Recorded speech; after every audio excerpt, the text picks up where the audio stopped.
De Gaulle, qui avait donc dirigé la résistance française contre le fascisme, était plutôt colonial au départ. Il a essayé de garder le colonialisme qui rapportait à la France. Oui, alors ça fait partie justement de la nécessité, quand on évalue un homme politique ou une politique, de bien regarder l'ensemble de ce qu'il a fait. Ici, De Gaulle peut apparaître en Europe, il peut apparaître comme celui du 18 juin, celui qui a contribué à la résistance contre les Allemands. Si vous posez la question au peuple d'Afrique, et en particulier au peuple algérien, De Gaulle apparaît comme un assassin.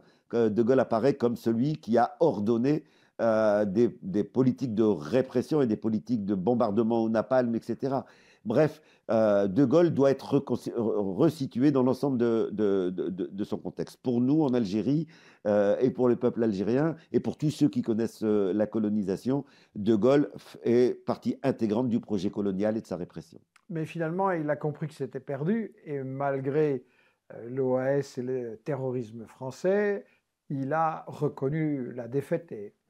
De Gaulle s'est retrouvé devant une situation dans laquelle soit il acceptait de tout perdre parce que la radicalisation, il n'était plus possible de vaincre militairement la résistance algérienne, soit de tout perdre, soit de s'adapter.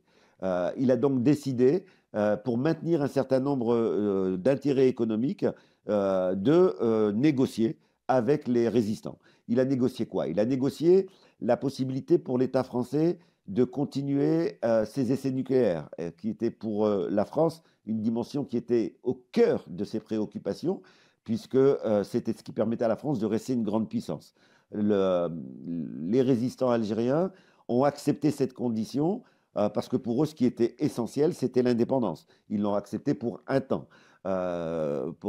Ils ont accepté également un certain nombre d'accords sur l'exploitation du pétrole, qui était également une dimension importante. Pour les Algériens, ils l'ont accepté comme dimension momentanée. Mais cela, si j'explique cela, c'est que ça va expliquer des crises qui vont venir après avec l'Algérie. Par exemple, quand les Algériens vont, dans les années 70, dire, bon, maintenant ça suffit, on a certes passé des accords pour que les entreprises françaises exploitent le pétrole algérien, mais maintenant nous voulons l'exploiter pour notre propre compte. Et donc quand l'Algérie nationalise le pétrole, les entreprises de pétrole, eh bien on va avoir un moment de crise extrêmement important, d'un niveau de violence aussi important que ce que nous connaissons aujourd'hui dans la dégradation des relations franco-algériennes. Bref, à chaque fois que l'Algérie a voulu reprendre des éléments de concession qu'elle avait été amenée à faire au moment de la négociation de l'indépendance, eh bien, on a eu un degré de dégradation des relations franco-algériennes.